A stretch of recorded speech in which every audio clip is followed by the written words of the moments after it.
I just want to chill, chill with you, chill with you. Spend my life with you, cause I'm gonna chill with you, chill with you. Hey guys, multitasking and singing at the same time. I really feel that they should create like that, like a chill with you challenge or something like that. Because I feel like that was actually my favorite part of the episode. Could just be me. But anywho, guys, we are back with season 13, episode 5 of the Real Housewives of Atlanta. This episode was called Don't Come For Me Unless I've Invited You. Just jumping right on in. I'm probably going to talk about this one a little bit disjointed because I think it might help the flow of it better. And plus, the real meat of the whole episode was based in Cynthia and Mike's engagement party, so we're gonna dedicate a lot of this time to that. Anywho, first up, Riley is going off to college. Such a full circle moment here. Just seeing the whole montage of clips of, Riley in her infancy on the show to where she's ended up right now is just such an amazing ride. Like, I got a little bit teary-eyed because I'm like, wow, we've literally seen you grow up. Now, I didn't just get teary-eyed for Riley. I got teary-eyed for my damn self because I was like, oh, so much time is passing. Like, you don't realize sometimes how much time has passed until you look at, people that you knew that were a little bit younger and now they're a little bit older. And once you sort of see that passage of time there, you're like, damn, like, where did the time go? So I really, really liked that heartfelt moment that they were having as a family preparing for Riley to go off to college. And also the whole star of that whole series of going through Riley going off to college was Ace. When I tell you, he is just so cute. The love that he has for Riley is just, it really came through the screen. And just kids are so honest. Kids are brutally honest.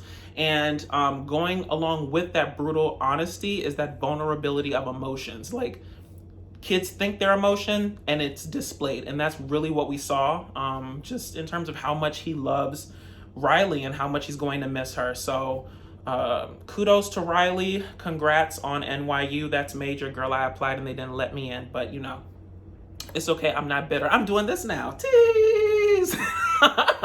I'm finding my happiness. Don't judge me. Continuing on, we end up at Portia's house and we find out that she's writing a book. Good for Portia. I'm just gonna need this book to be juicy because my ideal book right now is sort of in the whole Wendy Williams mindset where, like, I need you, if you're gonna tell it, I need you to tell it good. Unless this is some sort of like self-help book, better yourself in life. No, I need you to be naming names and being messy as hell. No, okay, not too messy. You don't have to be messy. If it's structured on your family life and how you ended up in your current situation and what you're doing in your life and it's sort of like a memoir, then amazing. But girl, if it's like one of those like tell-all type things, girl, you better tell it. I want to hear about Cordell. I want to hear about the relationship getting thrown out on your ass on the curb, okay? When you found out that he divorced your ass on Twitter, I want to know all of it. So I'm gonna need you to bring it if you're gonna bring it. On a serious note, it was really interesting just to see Portia, Miss Diane, and Lauren sit down and just talk about the differences in the parental relationships that they had with their father, whereas Lauren had him in the house and Portia, saw him on the weekends. It was touching when Portia started crying because sometimes you don't realize the scars that parents leave on you until you start thinking about it later on as an adult. And I had a talk with my friend about this just the other day, just realizing, how you approach situations, it was engineered a very long time ago. Just from the relationships that you've had with your parents, the relationships you've had in your life, the experiences that you've had, if you approach a certain situation a certain way, it could be, because that's how you are, but it also could be that's how you learn to approach that situation based on how you grew up. So touching moment between Portia, Lauren, and Miss Diane. And Portia is a champion of therapy, so maybe she should just go through those issues in therapy and bring that up with her therapist and stuff like that, because it seems like there might be some residual hurt there that maybe needs to be analyzed and could possibly, I guess, determine her relationships. I wonder honestly if her relationship with her father, or lack thereof, or maybe like the shortened version that she got versus the full version that Lauren got, sort of has impacted her relationship with men. She did mention how he died early, and so in the times where she really needed a father to talk about how, she was dating, or, her relationship with men, or how her ideal man, what that looked like. I think it would be a very interesting topic to explore on the show, just in terms of how the lack of a father in her life might have shaped her relationships with men today, and possibly, you know, not having sustainable relationships. It could be an interesting topic. I'm not trying to be shady. That's why I really tried to pause there. When you guys see me look up, it's because I'm really thinking out my words, because I'm not trying to be messy. I'm trying to be informational. We're going to save messy for another day. Continuing on, we end up at the meat of the episode, which is basically Cynthia's surprise engagement party. I thought it was just really nice for Kenya to try to right her wrongs, because she was hurt people. So for y'all that watched the Potomac reunion, that was the quote from Chris Samuels: hurt people. And when Kenya was going through all her stuff last year, she was not in a good headspace. So when you are feeling messy, you might not even do it. Like, you might not even do it knowingly. It could be you're subconsciously messy, and you're subconsciously trying to like ruin someone's. Misery loves company is the essence of what I'm saying. But it was just very nice. It was a very nice event. It was all white. Everybody was dressed up in all white and stuff. It was really funny how Cynthia came in and just literally had tunnel vision. I'm the exact same way, but only when I'm late. If I am late for something, when I walk in, I don't know what's going on around me. I'm focused on who it is I'm supposed to be talking to and letting them know that I am here, although I am late. But she came in and she had to do a little backtrack. Her and Mike had to view the situation, and then that's when the tears started and the thank you started and the oh my gosh. That was really, really nice to see. Good for her. Kenny did a good job with that. But I just feel that most of the issues that happened at the engagement party, just in terms of like the weird side arguments that developed and stuff, it all really tied back to Kenya being drunk. And when you're drunk or when you're tipsy, you become a different version of yourself. I know for me personally, when I drink, I become very loving. I become anyone's. That's why I don't really drink unless I'm around people that I trust, because I will literally go home with somebody that I don't know because, I've been like loving on them and hugging on them and kissing on them and doing X, Y, Z. So people know when I get tipsy, you need to watch him because he might walk off and you might not see him. Okay, you're going to see me on a milk carton. Have you seen me? And that is not my destiny. That is not my Iyanla higher purpose. But going back to what I was talking about, Kenya just got more messy the more she drank. And that's when all the sort of issues, resentments, and just little digs just started to come out. So, Portia came in late and she was talking. That is very annoying. If you are making a speech, which is what Kenya was doing, and someone comes in and they're just loud and talking, it does throw you off, does show a lack of class. If you see people paying attention to something when you walk in somewhere and then you want to talk about your hair, your outfit, and what you're doing, and that is not where it's at. So, little etiquette lesson for Portia there.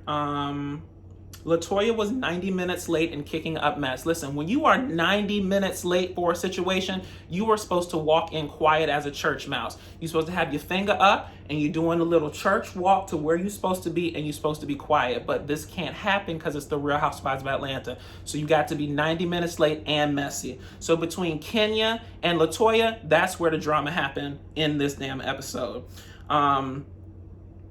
She's late kicking up mess with Kenya's nudes. First off, can we go back to the relationship that Latoya and Kenya seem to have? If they are not getting it in or have thought about it, I'd be surprised, because there's only a handful of situations that I can think of in life of where I've met somebody and instantly I had like that instant attraction. It was like magnetic and, nothing could really stop it. And that seems to be what they have. So listen, I ain't calling lesbianism over anybody. I ain't saying that that's what they're doing, and I'm not being shady, but I'm just saying there's something to explore there. And let's leave it at that. Moving on.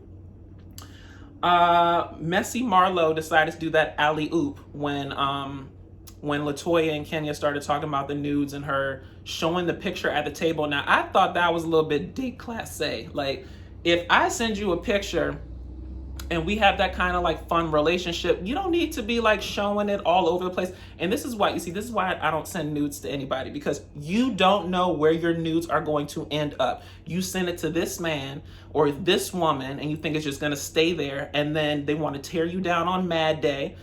Post your stuff on Twitter. Next thing you know, you a freak, Nick, you a hoe. People could like Google. If I Googled my name and my naked butt popped up, I would lose my mind. Like, you don't even understand. I feel like my entire adult sexual relationship life has been geared towards not showing up on the internet. I have no aspirations of being an OnlyFans model. I have no aspirations of being on Pornhub. Lies on lies on lies on lies. Like, I don't want you to be able to Google my name and see anything that's like remotely that way, you know?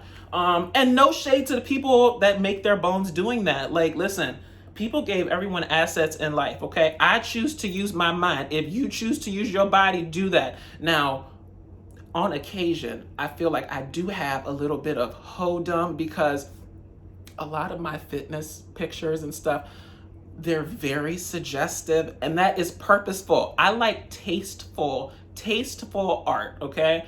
I feel like you can say a lot sometimes by saying less. And that's how I sort of approach it. But circling back, because I've gone off on this tangent, don't be showing my nudes at the table to people. But Kenya did the right thing. She picked a very good picture.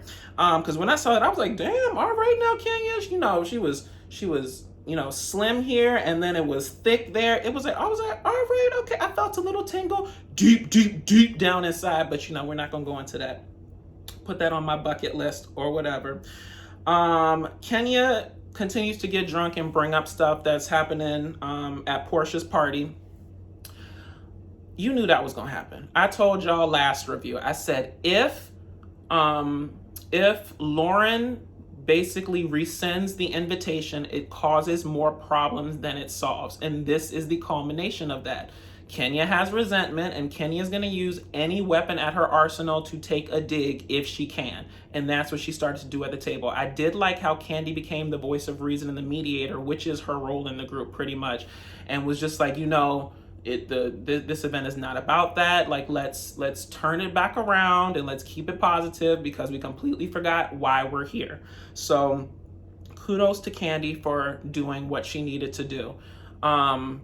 There was just a lot of horny people at that table. You could tell, just going, you know, down the line, who I would sleep with, who I wouldn't sleep with. Ooh, you were in my top 3, you're not in my top 3. I was like, clearly y'all must have been at this event for a while, because the conversations usually take a while to devolve into those sort of like nudes, who I'm gonna have sex with conversations once the alcohol starts flowing. So anywho, y'all, I think that's pretty much all I really wanted to cover on this episode. So if you liked what I said and you were entertained in any sort of way, please feel free to like, comment, and subscribe. Follow me on Instagram at datdamndasher, and I will talk to you guys next time. Deuces and bye!